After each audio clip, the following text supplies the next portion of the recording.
Meaningful change in schools starts with true buy-in from teachers and leaders. But resistance is real.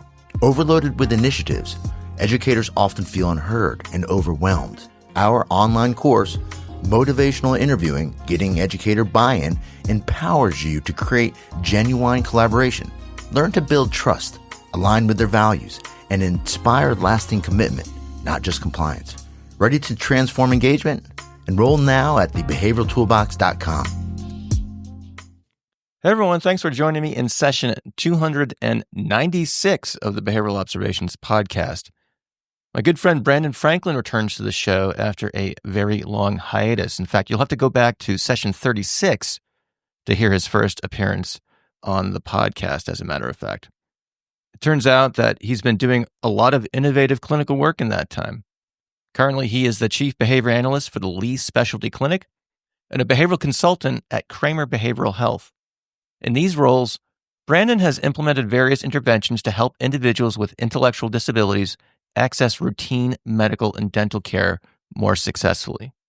If you're not familiar with this topic, it may sound pretty mundane at first glance. But as you'll learn from Brandon, these populations really struggle to attend and participate in routine medical appointments, which, not surprisingly, has downstream negative health consequences. As such, interventions that improve on the current statistics can truly be considered life-saving in nature. So, all that to say that in this podcast, we get into the following.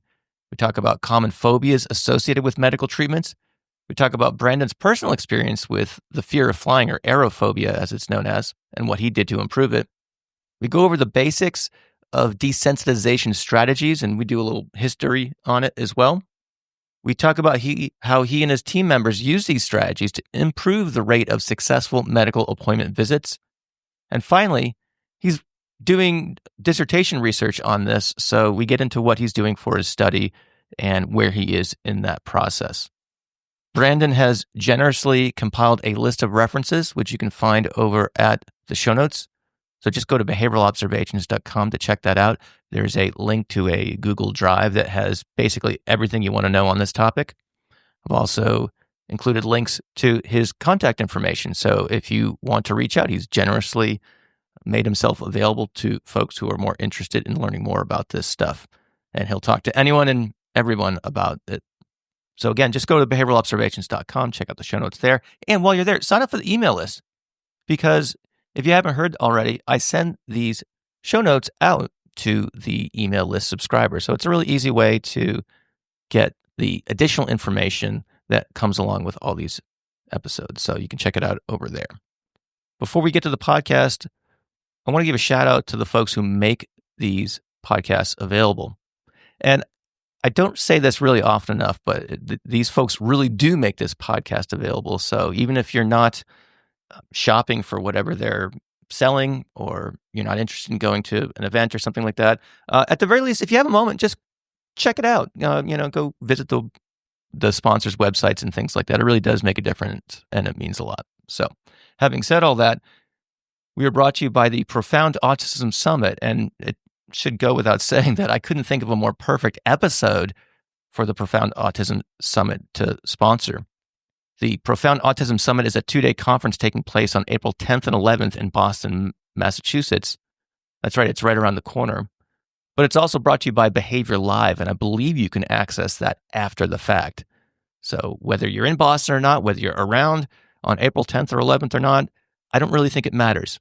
So if you want to learn more about what the Profound Autism Summit is and what they do and the types of information that they're presenting, check it out. They bring together leaders from the areas of research, medicine, treatment, advocacy, and education to discuss the needs and support of those with profound autism. So check it out there. We're also brought to you by Frontera. Consider taking a demo of Frontera's assessment builder and see how the ethical application of AI technologies can help you serve clients and save you time. The first assessment's free, and if you use the code BOP25, you'll get an additional 5 assessments for just $100. So just head over to fronterahealth.com to check it out. We're also brought to you by HRIC Recruiting. Cut out the middleman and speak directly with Barbara Voss. Nobody knows this business better than she does. And so if you're in the market for a job, or you want to tune up your resume, you're moving, you're about to graduate, you're anticipating some sort of job change, or maybe you're just trying to figure out if the grass is greener on the other side, go to hrirecruiting.com and schedule a confidential chat with Barb right away. Okay, a couple more here and we'll get to Brandon. We're brought to you also by CEUs from yours truly, Behavioral Observations. I won't belabor that. A lot of you have heard that already. Just go to behavioralobservations.com/get CEUs and learn how you can learn on the go from your favorite podcast guests. And last but not least, we're brought to you by the Behavioral Toolbox, our brand new course, Motivational Interviewing, Getting Educator Buy-In. It is getting really, really great feedback. So go to thebehavioraltoolbox.com. There'll be a tab there that says, hey, click here to look at all the courses we have that improve behavior. And one of those courses is the motivational interviewing course. So again, you can check it out over at thebehavioraltoolbox.com or just go to the show notes for this episode. There's a link to it there. All right. That's it for opening remarks. Without any further delay, let's dive in to how we can support individuals to get access to routine healthcare with Brandon Franklin.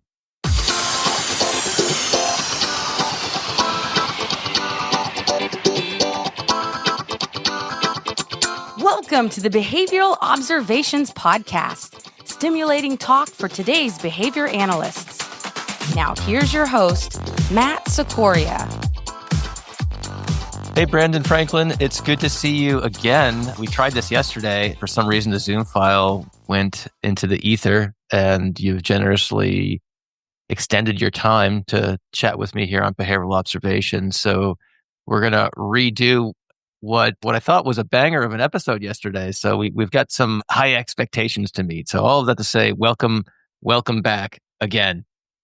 Thanks for having me again. What's the old saying? Second time is twice as nice. So I'm excited, and I got all the time in the world for you, Matt. Well, I appreciate that. Longtime listeners will recognize Brandon from way back in session 36. And obviously a lot of time has passed since then. I think we recorded that in like 2017, around that time, if I'm not mistaken. So why don't you give us a little bit of a background about yourself for those who might have missed that episode and bring us up to what you're doing these days? Oh, yeah. That was 2017? I think the end of 2017. So I was a young man then. I'm a little older and a little wiser, a little more gray. But at that time, I think we did an episode on interaction skills for parents and parent training when I was with a community provider in Louisville, Kentucky. I'm still in Louisville. That was clinical behavior analysis. I left there and went to Jefferson County Public Schools. I was on a team that they hired to help keep students out of special education. So we worked with the gen ed population in that instance. And we started out with 4 of us. And after 4 or 5 years, the data that we were able to provide them showed that we were extremely effective. So now I think they have a team of like 50, almost 60 BCBAs in their district now, which is great. They got a lot of really great people over there. So shout out to them. After I was there for a little bit, I was contacted by a couple doctors that I'd known for about 10 years. And they specialized in developmental dentistry and medicine and transdisciplinary care. And they asked me if I was interested in joining their team and helping continue some growth and build some clinics across the country that exclusively served adults with IDD for any type of medical care that you can think of. We do dentistry, we do primary care, we do lab draws, OT, PT, speech, psychiatry, psychology, and then we have specialties like ophthalmology, gynecology, endocrinology, neurology, any type of other ology that you could, think of. We've got it. So I've been there for about 3 years now. And in the process of that, I kind of identified that there's not a ton of people out there doing medical and healthcare for our population. The need is there, and there are some people that are, but we could always use more help and we could always use more knowledge. So I decided to get my PhD, and I just finished up my coursework at Cambridge College, and I turned in the proposal for my dissertation. I actually just finished with my first set of revisions, and I've come to the realization that I need to learn APA. I'm a dummy when it comes to APA. Or ChatGPT. So, I'm not going to do that. I'm just kidding. I kid. Yeah, we'll get into your dissertation research in due course. I do want to hear about that, but I think we probably should set the table and have a general discussion about desensitization and phobias and things like that. I think that'll make your dissertation discussion a little bit more relatable once we set the table for it appropriately. So I guess one place to start off is just some foundational information for the audience. Some people will know this, some people won't. We're getting new listeners all the time. Many of them are students, and many of them come from different walks of life. And so if you don't have a psych background, you don't do the abnormal psych undergraduate course or graduate work or whatever, you may have a, kind of everyday layman's term understanding of these things. But, tell us a little bit about, what constitutes a phobia, and, how do we differentiate that from like, well, I'm nervous or don't like that, and where does it go from I don't prefer that to like, it's now a phobia. And so if you can walk us through that, I think that'd be a great place to start. Yeah, so the definition of a phobia is actually an exaggerated and usually inexplicable and illogical fear of a particular object, situation, class of object, environment, that it's illogical, it's not going to hurt you, probably never will hurt you, but you catch like a certain level of distress, intense fear, irrationality. You can get like physiological biomarkers like sweating, or your heart racing, your pulse getting higher, getting flushed. But for me and my work and what I do, it's not so much about the physical symptoms or the physical signs. Yeah, those are important, but it's, kind of how we as behavior analysts classify a challenging behavior or a behavior that we need to address or target. So for me, it's the avoidance of a learning opportunity, or it's the avoidance of a potential opportunity to help increase quality of life, or learning other adaptive living skills. Most notably for me, every day in my work, it's more of, are you avoiding or unable to complete necessary medical tasks that could lead to a more healthy outcome for you down the road? So whether it be lab draws, whether it be, dental work, those are the two that we kind of have the most issues with. Is your behavior or the way that you're going about coming to the clinic or not coming to the clinic, is that keeping you from getting that work done safely? Yes. Okay. Then you're probably looking at someone who has some sort of needle phobia or a dental phobia or potential drill. White coat syndrome, I think, is another one I throw out there. So for me in my work, it's not necessarily the heart rate. It's not necessarily the flushed skin or the racing potential thoughts. It's more about, is this phobia, quote, behavior, this avoidance behavior, leading to individuals not receiving the health care that they need? Okay, so at the end of the day, we can look at these things in terms of topographies, Yeah. Very similar to what your listeners are doing every single day in their functional assessments and behavior plan. Awesome. And I know you have some personal experience with phobias, and I thought our attempt to discuss it yesterday, which never got recorded, thought it was an interesting story. I was wondering if you could walk us through that. Yeah. So I used to suffer from aerophobia, which is the fear of flying. I was terrified. I did not want to get on planes. I mean, sometimes I would if it was like a short flight or something I absolutely necessarily had to do, but most of the time I would try to drive or, just figure out a different way to do whatever I was trying to do. But it kind of got to the point, like professionally, to where I was being offered opportunities and different, conferences and work engagements that, I would end up missing, and I didn't want to do that. So I would kind of, just white knuckle and force my way through it. And it was not very enjoyable. So I decided to desensitize myself to flying.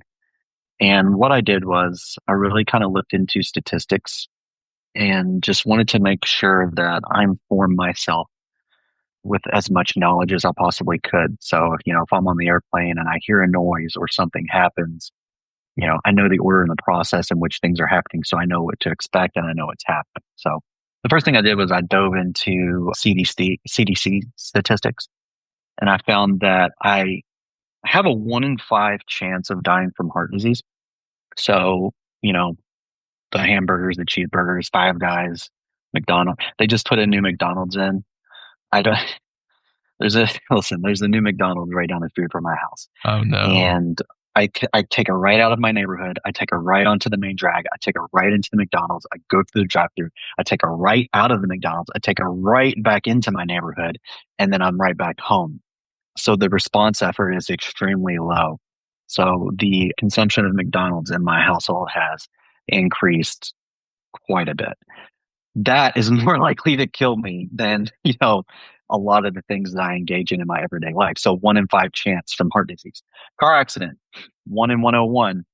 I have a Tesla. It's one of the really fast ones, like Plaid. I go like 30 miles an hour over the speed limit every day to work. That's dangerous. It's not safe. I realize that. I shouldn't be doing it. Why am I afraid of flying? And why am I not afraid of, me speeding to work?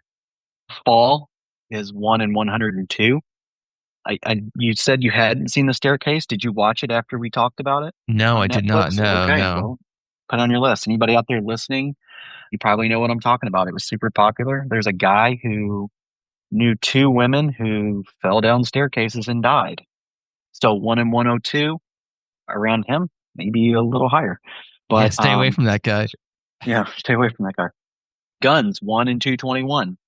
Choking, 1 in 2,745. So if we're talking about like a hot dog, going to a baseball game, and or as the kids call them these days, glizzies, going and having a hot dog, I'm more likely to choke on a glizzy than I am on an airplane.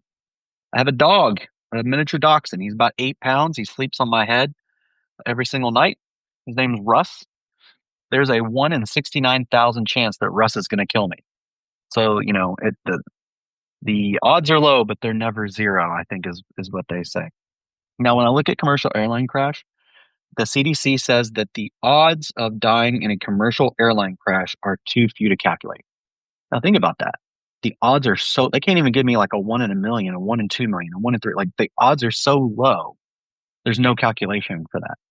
So to recap, my tiny little furry, lovable Russ that I've raised, been a pseudo father to him for his entire life. He's more likely to kill me than an airline crash is. So what am I worried about? So after I informed myself with the statistics, I started seeking out other bits of information. One time I was at a wedding, and I saw an airline pilot in his little uniform, the wings on his shoulder and this cap and all that Epaulets, stuff, I think they're called. or whatever.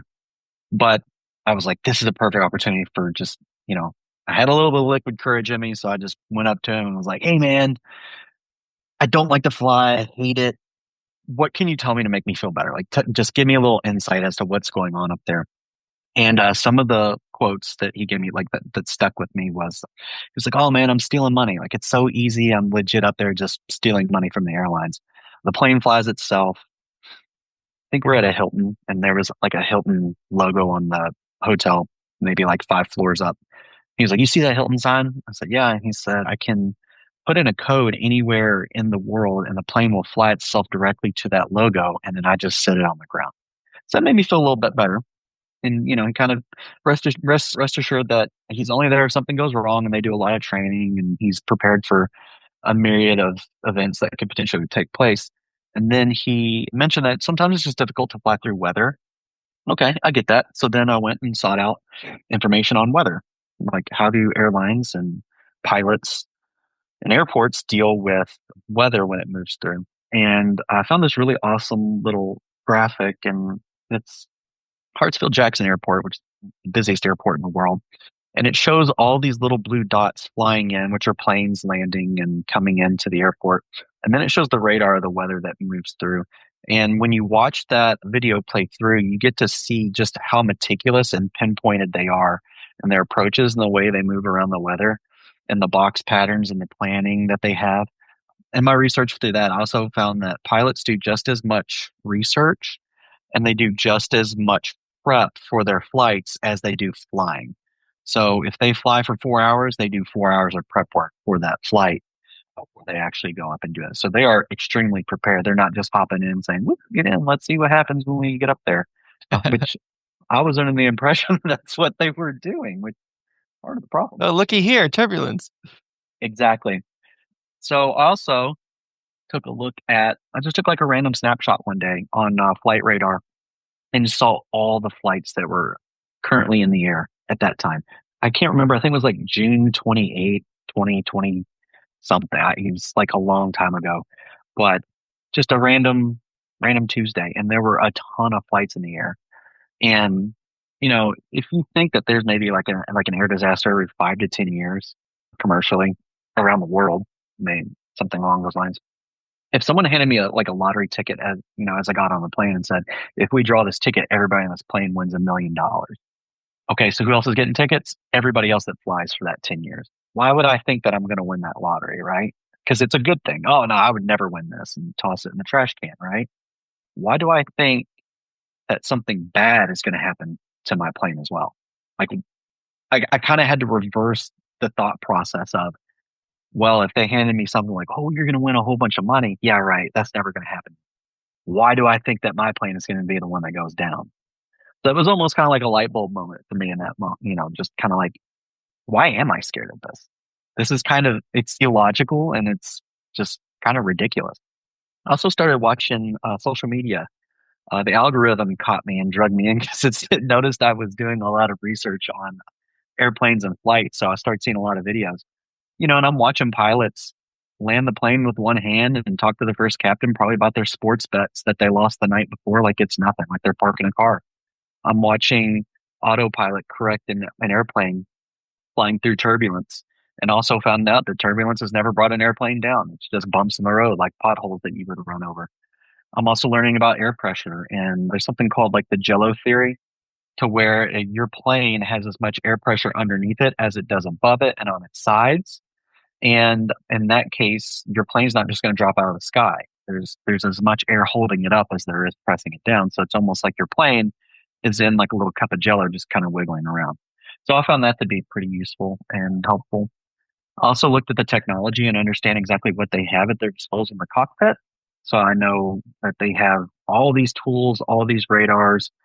And, if you look up there, it can be really complicated and confusing. And once you figure out what it is, the more information you have, the better you feel about something. So as far as the information goes, that's what I did. There are some interventions that I did put in place once I felt better about flying, so that I knew that I would be successful moving forward. So now I specifically book flights on larger airplanes, Boeing 737s and larger, just because they're more comfortable. They don't move around as much. They have more amenities on the plane.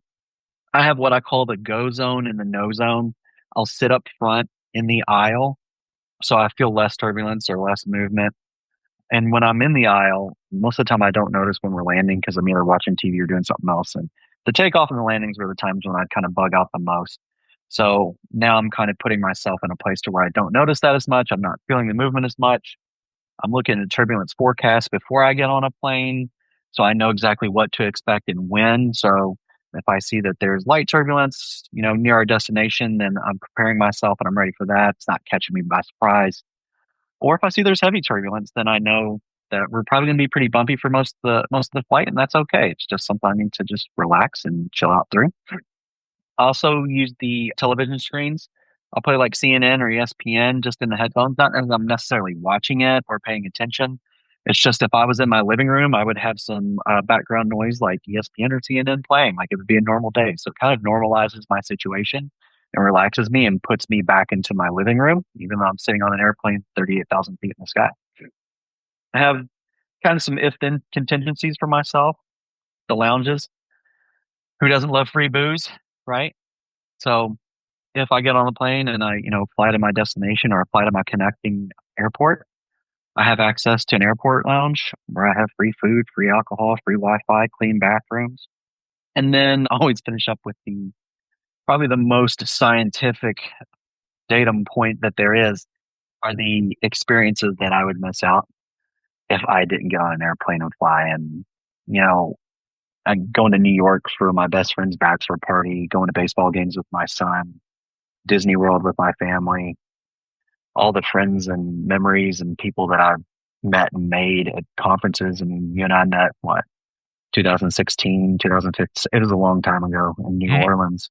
So, and we were just talking about this for around the year, how a lot of us in the field are closer with each other than we are with a lot of our friends, here at home. So, just missing out on those potential opportunities to make new friends, meet new people, and form new relationships. I just went down to Brazil and I met a bunch of great, awesome new people that I'd never met before. And they were super welcoming and super friendly. And I had a ball. And those are the types of things that if I never got over this aerophobia, I would never come in contact with. And that's kind of the same thing that, I want for my patients is you may be afraid of this. This may be something that you think you can't do or you can't beat, but you can. And once you do, it opens up a whole new world of reinforcement situations that you're going to contact that you never would have before. As a BCBA working with children, specifically kids with autism, have you struggled to get through your initial assessments? With all the time it takes to do assessments, it's frustrating to not be able to get clients into services. That's where Frontera can help. Frontera is a HIPAA-compliant, AI-powered platform for ABA therapists and BCBAs who work with children with autism. Frontera was founded by Amal Deshpande, a successful entrepreneur and the parent of a child with autism. Frontera's team of clinicians and technologists use evidence-based research, powerful AI, and digital phenotyping at every stage of a child's journey with autism to provide insights and help improve outcomes. What does this mean in practical terms? I'll give you just one example. You can cut down the time it takes to complete initial client assessments from 8 to 10 hours to 3 to 4 hours. This saves time and lets you begin treatment and help your clients sooner rather than later. You can learn more and explore Frontera's easy-to-use assessment builder and diagnosis builder features at fronterahealth.com. Your first assessment report is free, and if you use code BOP25, you'll get an additional 5 assessments for just $100. So head to fronterahealth.com to check it out. All right, so I don't want to dwell on this too long because I want to talk about the work that you're doing, but I just more have a comment than a question. It seems to me, correct me if I'm wrong, is that maybe this research that you did or provided enhanced exposure to approximations of flight-like stimuli. That along with the psychoeducation. So I think when people hear about desensitization, they think of it in a systematic way, like okay, I'm gonna take a whiteboard and write the letter A. I'm going to write the letter I. Again, this is probably like real psychologists and real therapists saying I'm making a big mess of this. And, this is just my cartoonish version of it. It's probably much more, it very likely is much more in depth, but you weren't playing with model airplanes. You weren't going up to the airport and then going back and, doing those things, So, no, but I did choose shorter flights to build up my tolerance to flying. So it'd be like, okay, yeah, there you go. 3-hour flight. And eventually build up to when I went to Brazil, that was it. I was on a plane for 9.5 hours. Okay. So yeah, I did shape within my topography there. Okay. All right.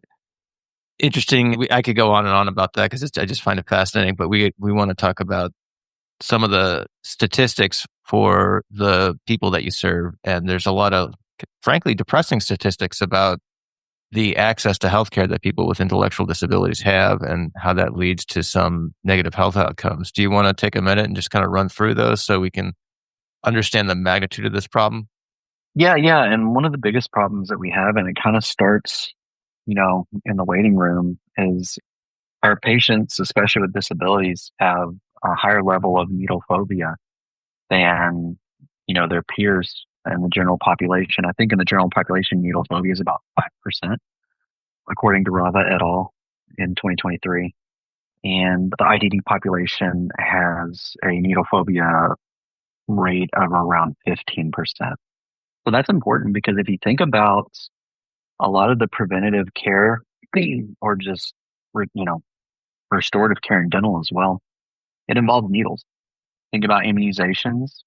You think about lab draws and blood work, and you think about, anything that you have to do in your mouth that requires some form of drilling or work, it's going to require a needle. So that's very important because those are preventative measures. And if you're working with somebody who doesn't have great receptive or expressive skills, which a lot of, our population that we work with does, it's tough for them to tell you what's wrong with them or what's hurting or what feels bad. Therefore, it's extremely important that they have lab work done to essentially tell the physician what's happening to them. So what is wrong inside my body?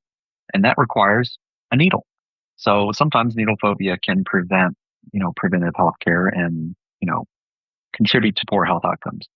But just with that, just the presence of an IDD diagnosis lowers life expectancy in individuals by 20 to 25 years. And that comes from Lara and McKeown in 2015. They did a study in the state of New York and found that people with IDD were living to about 50 years old. So everybody out there, I want you to kind of think about, a client or an individual that you go to see and work with every single day, and just understand that that individual statistically is going to live until 50. And that's not great. That's a failure on our part systematically within the healthcare system. They deserve better than that. I don't want to die at 50. I'm 40. That's 10 years from now. And I feel like I still got a lot of living to do after that. I just turned 50 in August. So yeah, this is, this hits home as the saying goes. Right. So I feel like they deserve better. We deserve to give better to them. And part of the reason that these things are happening is it's by Cronin Fox in 2014.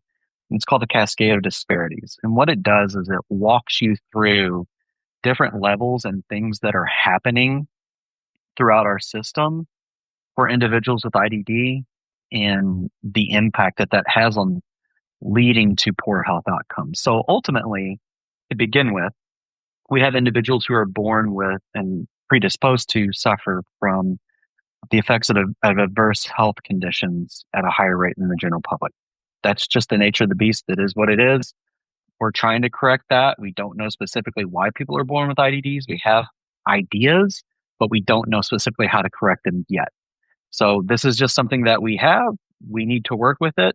Individuals who have IDD have higher adverse health conditions. So what happens out of that is they have special needs and things that they need in order to be healthy. However, we have families, we have group homes, we have residential facilities who may not have the resources, may not have the education, or may not be aware of things that these individuals need. So their special needs are going unnoticed or unmet. And that's where we as behavior analysts can identify these things when we go into situations, and we can advocate for those people. And we can say, this person needs this, or this person needs that, or we need to make sure we get this person to a specialist to see if this is an issue. A lot of times we want to rule out medical first. That's always what we want to do. And this is part of that. Advocate for your people when you notice something is off or you know something's different, and try to figure out what you can do to help them in that situation. If these special needs go unmet or neglected, we have a lack of preventative practices. So some individuals with IDD do not possess the skills to perform or maintain preventative care to effectively manage or prevent conditions and illness from occurring. Most notably, the biggest thing that I come across is brushing teeth. If people aren't brushing their teeth and they aren't taking care of themselves orally every single day, you're going to end up with issues such as calculus, buildup in the mouth, and periodontal disease. Ultimately, everything that goes into your mouth or is in your mouth ends up in your body. So cardiovascular disease can develop from calculus and, just not brushing your teeth. And there's also a study, I think, that came out in 2019 that people are starting to take notice of, that talks about periodontal disease potentially contributing to Alzheimer's disease, because, all that gets up into your brain. So it's very important that you take care of your mouth, because everything that goes into your mouth eventually ends up in the rest of your body. So that's what I see most commonly. So if we aren't doing the preventative things at home every single day, we're going to end up with poor health outcomes. So what can we do as behavior analysts here? Interventions. We can provide interventions in the home. We can provide education. We can establish routines. We can build and those toleration and skills over time so that people are brushing their teeth. It's easier for them over time. But if we don't do that, we end up having issues that need to be addressed, like abscesses in the mouth or cavities that are so large teeth need to be extracted. I mean, real things that people have pain for that could affect potential behavior like SIB or physical aggression or other things that we end up treating but don't realize that they're really health issues. This is when things become emergent. And there's a study by Clevenger et al. From 1993 that states only 20% of dentists are willing to even treat or try to treat somebody with IDD. So once you're to this point and you need emergent health care, now your options are limited to just 20% of dentists or potentially 20% of doctors. And these emergent healthcare needs, if they aren't met, you end up with poor health outcomes. You end up with chronic disease, illness, and potentially early death. So all these factors, systematic failures, and events ultimately lead to these poor health outcomes. Imagine an event where experts from every field impacting profound autism come together. A one-stop shop for learning about topics from challenging behavior to catatonia, to sleep research, to the sibling experience. Join us for the Profound Autism Summit, a 2-day conference on April 10th and 11th in Boston, Massachusetts. We bring together top leaders in research, medicine, treatment, and advocacy to address the unique needs of individuals with profound autism across disciplines and throughout the lifespan. Register on Behavior Live or go to our website, profoundautismsummit.org. The summit provides a space for professionals, caregivers, and advocates to come together to learn from the experts, like Bridget Taylor, Peter Gerhardt, and Eric Larson. And you can earn continuing education credits. We're offering 22 BCBA CEs, 24 continuing education credits for psychologists, and our application for social work continuing education credits has been submitted. You can register for one day or both, but don't wait. Be part of the movement driving real change for people with profound autism. Remember, register on Behavior Live or go to our website, profoundautismsummit.org. See you at the summit. So another thing you guys are involved in is reducing the necessity for anesthesia, and become aware through our previous conversation that has avoiding anesthesia can be beneficial, which is not to say if you have to get anesthesia for a procedure that it's super dangerous, but less is better. So if you can elaborate on that, I think that would help help the discussion a little bit. And for the most part, general anesthesia for the general population is safe. It's, convenient. It's safe. I think there's like death that results in 1 in every 250,000 instances, which, you don't want to go under unless you have to, obviously, but it's not the most dangerous thing you can do. However, individuals with IDD, the story's a little bit different, which, is kind of a theme throughout this entire episode. So wait times for elective dental procedures are 228 days. That's almost an entire year. So think if you have something that, you really need taken care of or something that is causing you pain, you've got to wait quite a bit of time for that. There's also a high cost that goes into it. There's, the cost is $5,000 per visit on average for someone to go see, dental or, an oral surgeon in the OR. But the most, important part of all this is individuals with IDD have higher comorbidities and oxidative stress than the general population. So for those of you who don't know what oxidative stress is, it's basically at a molecular and cellular level in your body is constantly maintaining a balance between oxidants and antioxidants. So individuals with IDD have a higher level of antioxidants in their cellular makeup than they do oxidants at times. And it could be from the environment, it could be from radioactivity, it could be from, just things they eat. But when you go under general anesthesia, that puts your body into a higher level of oxidative stress. So what we're doing now is we're taking people who are already struggling with oxidative stress, and we're placing them in a situation in which the oxidative stress gets worse to potentially set them up for oxidative distress. And that's where your antioxidants and your oxidants are so out of balance that you could have potential damage at the cellular and DNA level. So in order to get somebody's teeth cleaned once a year, rather than desensitize or try to give them interventions and accommodations to get these things done, we're taking them and putting them in a situation that could potentially cause damage to them at a cellular level over time that won't reverse. Which, if you talk about it, you think that's kind of ridiculous that that's what we're doing, because it's easier and it's more convenient. So within these, within IDD, there are specific issues with specific diagnoses. So with cerebral palsy, you're looking at low muscle tone in the airway that could potentially cause aspiration risks during procedures. Down syndrome has an increased sensitivity to atropine, which is a medication that's used during general anesthesia. And then with autism, you have issues with potential encephalitis, which that's swelling of the brain. And we already know that there are issues with potential swelling of the brain for individuals with autism before they're exposed to this.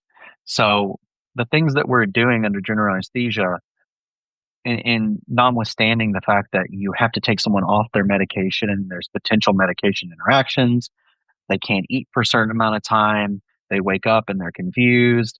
And I also think there was another study out there that showed that there were up to 4 weeks where parents were reporting increased agitation, aggression, screaming fits, and property destruction SIB in children with autism who were seen under general anesthesia. And I can't remember specifically, cite what that specific study was, but it's out there and you can find it.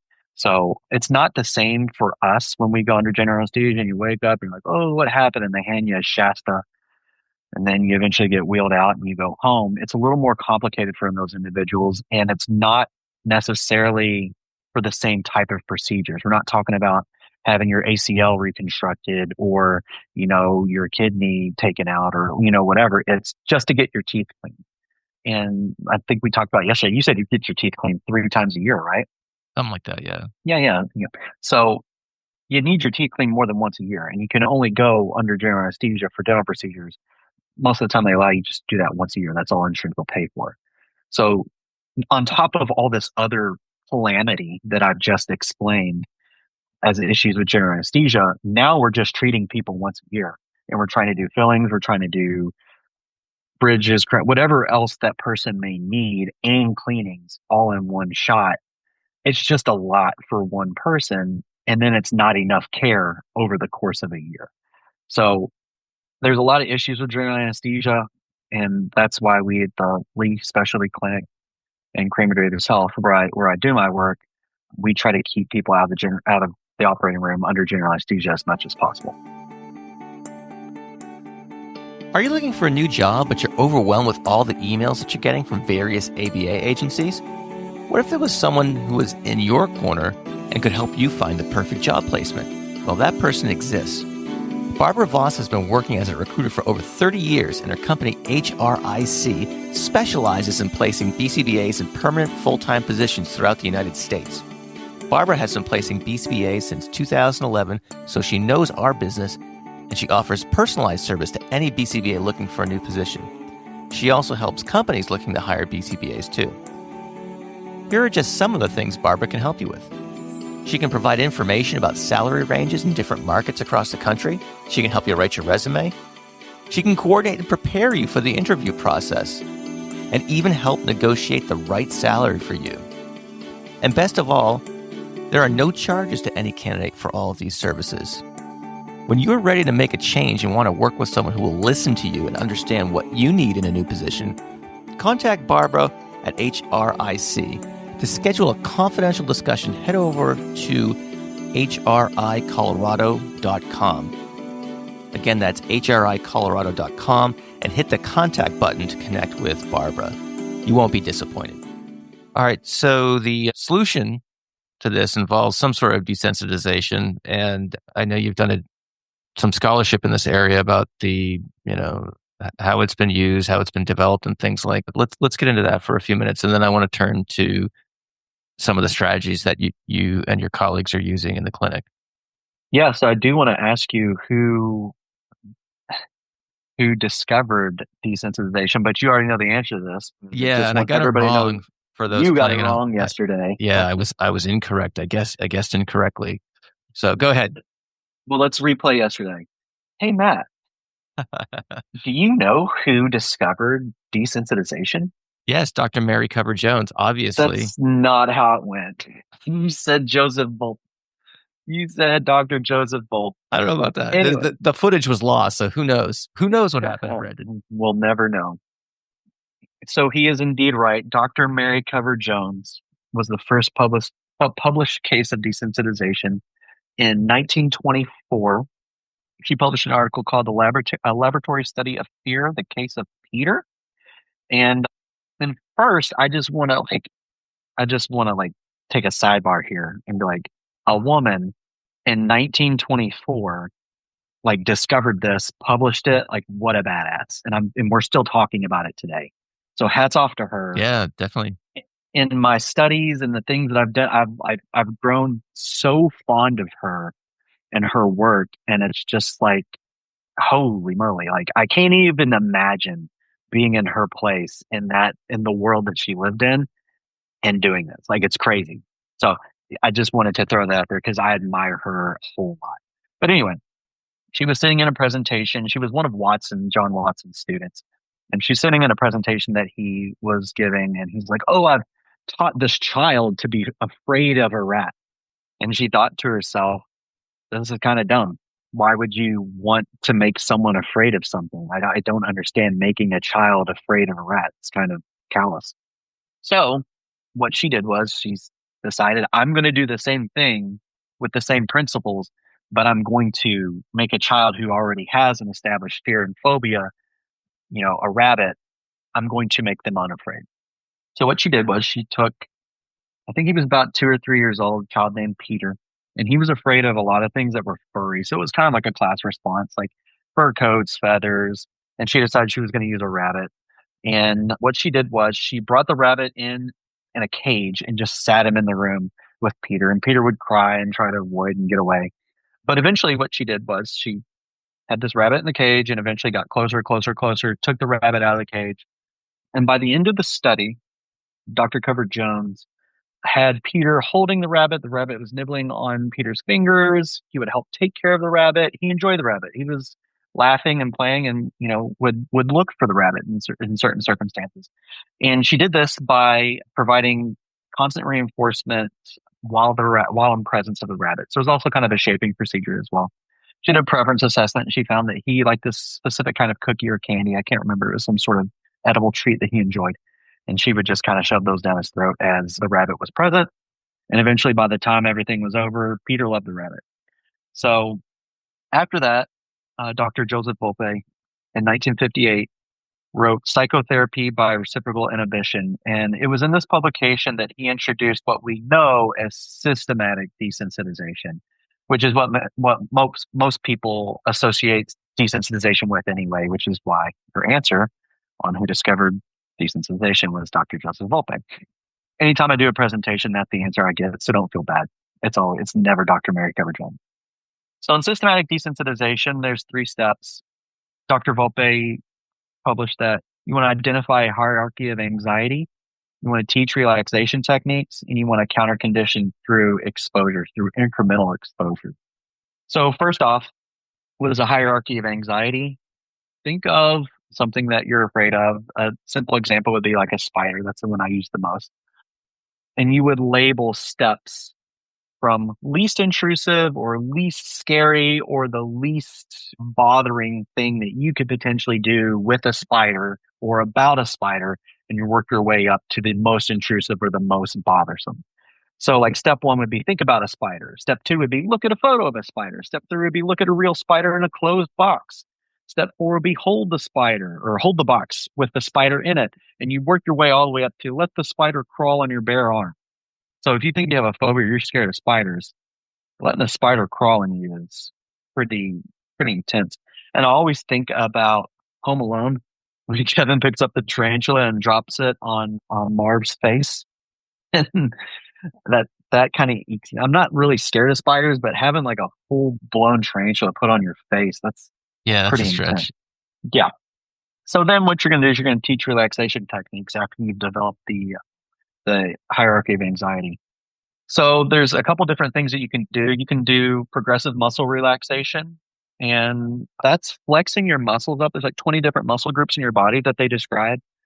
But if you just did like your forearms and you flex them as hard as you potentially could and, kind of got them going, and then you slowly release that tension over 15 seconds. And what you do is you train your body to understand what a relaxed muscle feels like. Because you may not realize this. And the next time you're in a situation where you're like a little stressed out, you're a little kind of bugged, take a second and stop and realize you're probably going to tense up your body and tense up certain parts of your muscles that you don't even realize, because it's just your body's natural reaction to, a stressful situation that you're potentially scared of. So what you're doing is you're teaching your body to be relaxed without you knowing it. Breathing techniques, 4 seconds in, hold for 4 seconds, 4 seconds out. Repeat that over and over. That's something Navy SEALs do. It's also proven to slower and lower your heart rate. And then positive imagery and visualizations, thinking about something pleasant, thinking about what you're doing after this. When I was on planes and I was scared, I used to think about all the fun I was going to have, people I was going to meet, and the things I was going to do after I got off this 2-minute ride or this 2-hour ride from hell. Like, it was positive imagery, positive thinking of, hey, Brandon, you're almost done. After you're done, you're going to have a great time and it's going to be great. So those are things that you can do to teach relaxation. After you've done that, then you can move to incremental exposure. And the idea behind that is counter conditioning. So you have counter conditioned yourself from something that used to cause an aversive response. So when you were placed in the presence of a certain stimuli and you had an aversive fear response, now you have counter conditioned your body to be relaxed. And the idea is that you cannot be anxious and fearful while you're also relaxed. You cannot co-anxious and co-relaxed. Like, it doesn't happen. Like, it's impossible. You cannot be both. So if you can teach yourself to be relaxed in situations in which you are introduced to things, then you can continue to counter condition yourself. So you would start with that lowest, like, think about a spider. Okay, are you able to produce a relaxed response to that using the relaxation techniques? If you can, then you move on to the next step, and you move on to the next step, and you move on to the next step, till eventually you're letting the spider crawl all over your arms and your face like Home Alone while you're taking deep breaths, and you're okay with it, and you're not scared of that specific stimulus anymore. So how do we use that in our clinic when we're working with individuals who have dental fear or dental anxieties or potential dental phobias? I do the same thing. I have an assessment of a hierarchy of fear. Not all of my patients that come in can tell me exactly what's going on or what bothers them. So I do observations when we bring them in. And it's just like a simple task analysis of steps that you would need in order to complete a dental appointment. So it might be walking into the clinic, getting in the dental chair, laying back in the dental chair, opening the mouth and remaining open when requested, examining the mouth of the mirror and explorer, administration of local anesthesia with a needle, feeling numb, sensations and noises of drill, water suction, and other tools. Also, the length of the appointment. If you're getting a root canal, sometimes you can't move for 2 or 3 hours. You have to lay there. That's not a skill that everybody possesses. So what we have to do is we have to look and assess, where is this person getting hung up in this appointment to where they can't complete this? What do we need to do for them in order to make sure that we can get over that little hump? So we're pinpointing within their dental appointment, like, what is the issue? Is there a sensory issue, being noise, sight, taste, feeling? Like, what is it that I can do for you? Once I assess that, then I can teach those relaxation techniques, because now I understand where that person needs assistance and intervention. So a lot of times we're working with phrases and words that lead to calm. And I always tell them, no surprises. I will never surprise you. I'm going to tell you everything that's going to happen before it does. I'm never just, surprise, here's a needle. Like, that's not how we operate. Breathing exercises, we do those deep breaths that we were talking about. Also, if somebody has a gag reflex, if you relax your throat and you breathe through your nose, a lot of times that's going to take care of that gag reflex. So we also practice that as well, because a lot of our patients do come in with gag reflexes. We work on the muscle relaxation that we talked about. And then we also talk about visualizations as well. We put things on TV that individuals enjoy.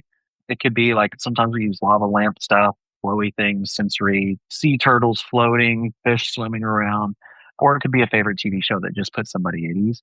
And we also talk about if then language a lot, because a lot of our patients that come in, they have like celebrations afterwards. If they come in, they get something done, they get to go eat at their favorite restaurant or go do an activity they enjoy. So we talk about that as well throughout the appointment. Remember, we're almost done with this. And when we're done, you get to go eat at McDonald's. I mean, that's what I'd be working for. So obviously. So we're always talking about visualizations, think about things, and talk about, where we're going afterwards. And then we work on incremental exposure. So it'd be those small exposures of fear inducing stimuli while providing constant reinforcement. So we're talking about pictures of video. Sometimes we use typodons as well. For anybody who doesn't know what a typodon is, that's like a tooth model. It could be like a little plastic model with all the teeth, and you show them exactly what we're going to do and what it's going to look like, which leads into teaching and education. We show videos, we talk about things. And we also do proximity to the aversive stimuli. So we'll bring it in the room, touching of aversive stimuli, they'll get to hold it and mess with it and kind of explore it and have control over whatever it is that they're scared of, as long as it's safe and under supervision. And then we go into the act of, and all while providing continuous non-contingent reinforcement throughout their entire appointment, because we want them to enjoy it. We want them to feel comfortable and confident in what they're doing, and we want them to want to come back. That's the goal. Is, you're going to need to have dental treatment over the course of your life, and it's going to happen more than once. Probably going to happen, tens and tens and tens, I don't want to say hundreds of times, but it might be pretty close. Yeah. And we want those individuals to not be scared, and we want them to enjoy that process over time. Hey everyone, this is the last break of the podcast, and I just want to remind you that if you need CEUs, go over to behavioralobservations.com and learn from your favorite podcast guests. We have over 60 events available spanning a range of topics like functional assessment, classroom stuff, ACT, anything you can imagine. Verbal behavior, I can go on and on and on. Lots of cool stuff there from your favorite podcast guests. So to learn more, go to behavioralobservations.com, click the Get CEUs tab, and you can go from there. Also, there are discounts. The more events you purchase, the cheaper it gets for you. In fact, the average discount in the last little bit, I think customers are saving, in some cases, $100 on their purchase. So whether you need a little or a lot, there's something there for everyone. So go to behavioralobservations.com/get CEUs. All right, so let's wrap this up and talk about your dissertation research. What is it that you are looking at, and how are you looking at it? Yeah, so currently in my dissertation, I'm going to be taking probably close to 10 individuals, because about, anybody who's done a PhD or study, they know about after your participants fall off. So I'm hoping to end up with about 5 after everything's said and done, of adults who have self-reported or observed dental phobia and have had to receive more than half of their dental procedures as adults under general anesthesia in the operating room. So these are individuals who have been deemed too behaviorally challenged, uncooperative, or dangerous to be seen while conscious in a dental setting. So what we're going to do is we're going to take these individuals, we're going to take them to a community provider who's partnered with us, and we're going to present them with the opportunity to have a dental cleaning done, no explanation, no reinforcement, no real, just, all right, let's start. And the idea is that's the experience that they're going to get in most communities. There's not going to be a whole lot of people who are willing to provide a lot of intervention, a lot of education, or a lot of work with those individuals. So that's kind of the idea, is I want them to have a baseline of what they normally encounter in the community. One of the most important aspects of the study, though, is that we're working with assent. So at every step and every process throughout this entire study, the individual is going to, or the participant who's we're working with, is going to have the opportunity to say no. The idea is I want them to want to say yes. I want them to feel good about what we're doing. I want them to be cooperative. I want them to want this, not just something that they have to do. They may not like it, they may not love it, but I want them to understand why it's important, and I want them to want to do it. So we're going to take them to this community provider. Let's get started. We're probably going to have a low baseline, because that's what's happened historically with these people in the past. We're going to take them to a treatment phase in our clinic, where we're going to provide them with education. We're going to provide them with reinforcement. We're going to provide them with desensitization procedures. And we're going to work with them to make sure over time that they're comfortable and understand what it is that we're doing with them. And like I said, every step along the way, it's going to be, are you ready to proceed? Give me a yes or a no. You want to do this next? And the idea is that they are going to want to say yes, slowly increase their tolerance to these skills over time throughout the treatment phase. Throughout that, we're going to introduce probes to see how far we can get with them on steps that have not been introduced. After we get to a certain point that shows that we are capable of completing a dental cleaning within our treatment and post-treatment phase in our clinic, then we're going to generalize to that same community provider with the same people and the same process. Have a seat. Let's get started. The idea being, now this person who's been through some desensitization and is now comfortable with this is going to go to the same provider they couldn't even walk in the front door, most likely, or sit in the chair and say no. Now this person's going to go to the same provider, sit down and get all the dental treatment done with the exact same let's get started prompt. And my hope is that it's able to show not just, practitioners, because I know practitioners in ABA, we know that we can do this, but hopefully it'll show, dental practitioners and caregivers and healthcare professionals that there's a different route that individuals can take. And it might not even take that long. And it might not even be that, it might not even take that long for people to be desensitized, and you can build for that.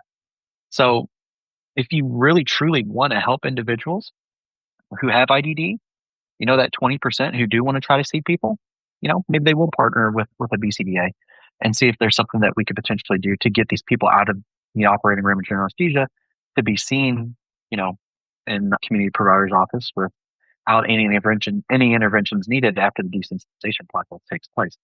So ultimately, the idea is we have people going to the operating room under general anesthesia. I see it in my practice every single day. People who come to us from the OR under general anesthesia, and our running rate, I did a study on it.